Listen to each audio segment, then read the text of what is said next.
Drainage వ్యవస్థను బాగు చేయాలంటూ రాజమండ్రిలో ఓ తెలుగుదేశం నాయకుడు డ్రైనేజీ నీళ్లలో పొర్లు దండాలు పెట్టాడు.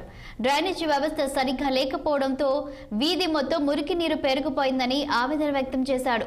అధికారులకు ఎన్నిసార్లు విజ్ఞప్తి చేసినా పట్టించుకోవడం లేదని ఆరోపించాడు. ఇప్పటికైనా డ్రైనేజీ వ్యవస్థను మెరుగుపరచకపోతే తీవ్ర పరిణామాలుంటాయని హెచ్చరిస్తూ డ్రైనేజీ నీళ్లలో పొర్లు దండాలు పెట్టాడు.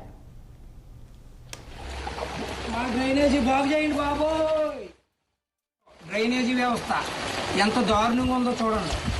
ఇటువంటి డ్రైనేజీ వ్యవస్థ జనం అందరూ ఎన్నో రోగాలు పడి ఎంతోమంది మరణిస్తున్నారు. అయినా సరే అధికారులు పట్టించుకోవట్లేదు. ఇదిగో ఇది డ్రైనేజీ. ఈ వ్యవస్థ ఎంత దారుణంగా ఉంటే మా ఊర్లో ప్రజలు ఎలా బ్రతకాలి, ఎలా జీవించాలి? ఎక్కడైనా అధికారులు కళ్ళు తెరిచి ఈ డ్రైనేజీ వ్యవస్థ మీద తీవ్రమైన చర్యలు తీసుకోకపోతే మాత్రం చాలా విపత్కరమైన పరిణామాలు ఎదుర్కోవాల్సి వస్తుంది. మీకు చేతులెత్తి పొర్లు దండాలు పెట్టి మా డ్రైనేజీ వ్యవస్థని బాగు చేయాలని ఒక తెలుగుదేశం పార్టీ నాయకుడిగా ప్రతి అధికారిని వేడుకుంటున్నాను. మీకు పొర్లు దండాలు పెట్టుకుంటూ ఈ డ్రైనేజీ వ్యవస్థను బాగు చేయాలని మీకు మరీ కోరి ప్రార్థిస్తున్నాను. ఈ దండాలు మీకే. దయచేసి ఇప్పటికైనా అధికారులు స్పందిస్తారని మనస్ఫూర్తిగా కోరుకుంటున్నాం. ఇది మా డ్రైనేజ్ వ్యవస్థ, ఇది మా డ్రైనేజ్.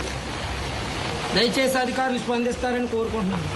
లేదా వేమగిరి సెంటర్లో దారుణమైన పరిస్థితులు ఎదుర్కోవాల్సి వస్తుందని అధికారులకు మనవి చేసుకుంటున్నాను. దయచేసి మా వేమగిరి తోటలో డ్రైనేజీ వ్యవస్థ